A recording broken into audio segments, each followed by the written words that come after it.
তো hello guys, আমি তোতন। আমার ডেলি ব্লগে তোমাদের সকলকে স্বাগতম গাইজ। আজকে আমি আবার চলে এসেছি তোমাদের কাছে আরও একটা নতুন ব্লগ নিয়ে গাইজ। আজকে কিন্তু আমাদের ভোট, আর আজকে সকালবেলা ঘুম থেকে উঠেই চলে গেলাম ভোট দিতে। ভোট দিয়ে বাড়ি ফিরে খাওয়া দাওয়া সেরে নিয়ে একটু রেস্ট নিচ্ছিলাম, তারপরেই চলে গেলাম বাড়ির পাশের একটা পুকুরেতে মাছ চুরি করতে। পুকুরটা কিন্তু আমাদের ছিল না গাইজ। আজকে সারাটা দিন যা কিছু করলাম আমার আজকের এই ব্লগে তোমাদের সঙ্গে শেয়ার করলাম। আজকের ভিডিওটা তোমরা কন্টিনিউ দেখতে থাকো, আশা করছি তোমাদের আজকের ভিডিওটা ভালো লাগবে। তো গাইজ সকালবেলা ঘুম থেকে উঠতে তো একটু লেটই হয়ে গিয়েছিল, তো ওই কারণে ব্রাশ ট্রাশ আর করলাম না, কিছু খেলাম না, না খেয়েই চলে এলাম সোজা রামনারায়ণপুর হাই স্কুলে। এইমাত্র ওই যে দেখলে তোমরা, ওটা আমাদের হাই স্কুল, আর হাই স্কুলের মধ্যে কিন্তু ভোট হচ্ছে। আমাদের একটা ভোটার, আর এই একটা ভোটার, আর এই মুহূর্তে এই একটা ভোটার দাঁড়িয়ে আছে, আর পাড়ার এই লোকগুলো আছে এখন এই মুহূর্তে ঠিক এরকম লাইনে দাঁড়িয়ে আছে, ঠিক আছে। তো গাইজ এই যে এই কাগজটা তোমরা দেখতে পাচ্ছ, এই কাগজটা কিন্তু সাধারণ কাগজ নয়, এটা হলো গ্রিন কার্ড, ঠিক আছে। এটা দেখালে তবে কিন্তু তুমি ভোট দিতে পারবে। হাতে দাগ লাগিয়ে বেরিয়ে পড়েছি, ভোট দেওয়া কিন্তু কমপ্লিট। তো গাইজ যেমনটা তোমাদেরকে আমি বলেছিলাম যে সকালবেলা ঘুম থেকে উঠেই কিন্তু বেরিয়ে পড়েছিলাম ভোট দিতে, ঠিক আছে। ভোট টোট দিয়ে এসে কিন্তু খেয়ে যায়নি, তো খাওয়া দাওয়া করে নিলাম বাড়িতে। খাওয়া দাওয়া করে নিয়ে আর শুয়ে পড়েছিলাম। আর এখন বেজে গেছে কিন্তু 3:30। এখন কিন্তু হঠাৎ করে পাড়ারই একটা ছোট ভাই ফোন করলো, আর ফোনটা কেন করলো সেটা তোমাদেরকে দেখাচ্ছি এক্ষুনি, কারণ ওরা ওদের পুকুরেতে মাছ ধরছে, ঠিক আছে। তো গাইজ হঠাৎ করেই কিন্তু আমার ছোট্ট একটা মামু আছে, মানে আমার দিদির ছেলে, ছোট একটা ভাগনা আছে, ঠিক আছে। তো এখন আমাকে ফোন করে জিজ্ঞাসা করছে যে মামু তুমি কোথায় ভোট দিলে। তো আমি ওকে বললাম যাই হোক নিজের ভোট নিজের কাছে, সেটা তো আমি আগেই বলেছি। আর দেখো এখন আমি ঠিক কোন জায়গা দিয়ে যাচ্ছি, বাঁশবাগানের মধ্যে দিয়ে। আর আমি কিন্তু প্রায় ওদের কাছাকাছি চলে এসেছি। মাছ ধরলে চেল্লামিল্লি করলে ভালো লাগে না, তাই তোমাদেরকে দেখাচ্ছি ওরা কী করছে, ঠিক আছে।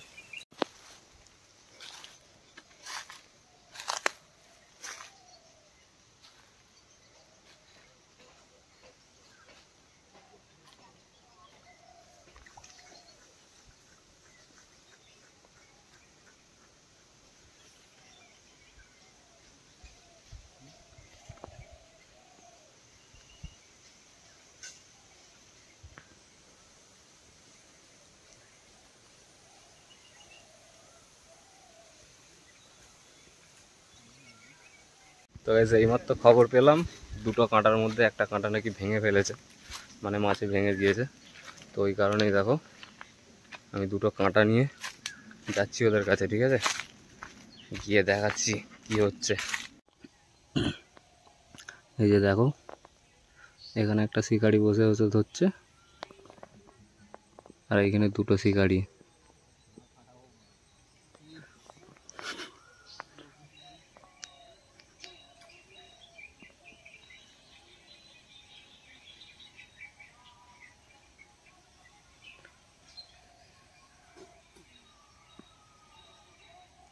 হ্যাঁ,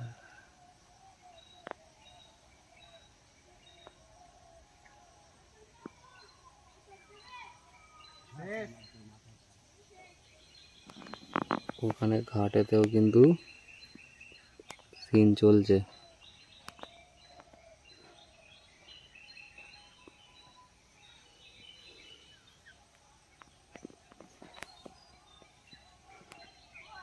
দেখা যাক মাছ পাওয়া যায় কি না। হয়েছে, কাজের কাজ হয়ে গেছে, সুন্দর।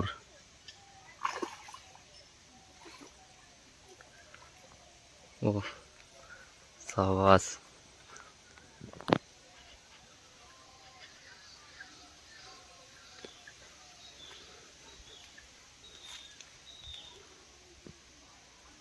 দেখো এটা কিন্তু মেডিকেল খেয়ে গেছে।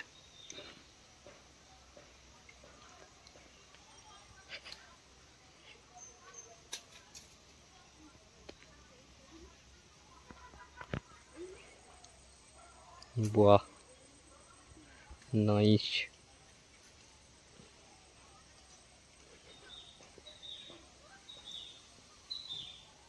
A few minutes later. দেখো আবার একটা খেয়েছে, কিন্তু ছোট পাড়া লাইলেন্টিকা।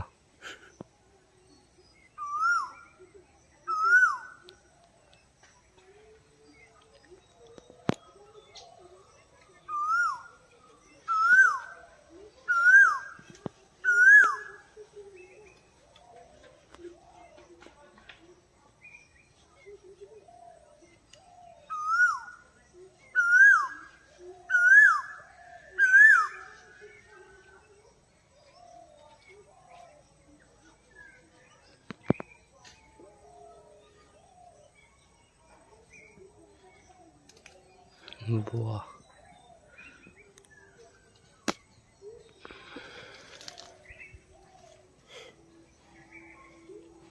দুজন মিলে বসে বসে খালি ফেলেই যাচ্ছে আর খিঁচেই যাচ্ছে, একটাও মাছ ধরতে পারে না, সালারা নাটক করছে খালি।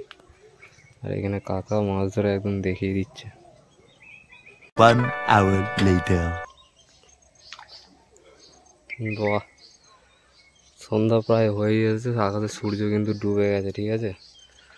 লাস্ট মুহূর্তে আবার একটা খেয়ে গেছে। কাকা আমাকে বলছিল ফেলবি একটা, বলতে গিয়ে পালাবে ছিঁড়ে টোপাস করে।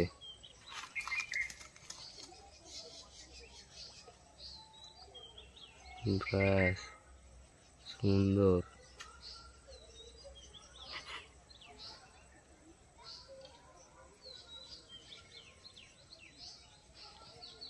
নাইস। শালা শুধু মৃগেল খাচ্ছে, মৃগেল।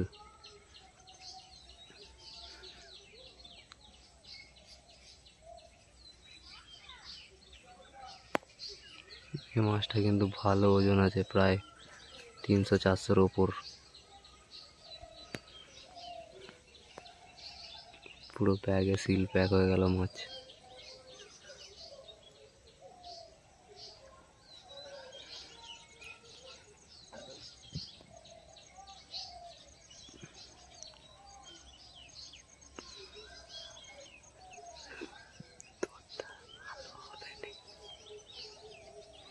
তো এই দেখো, দেখতে দেখতে কিন্তু অন্ধকার হয়ে গেছে,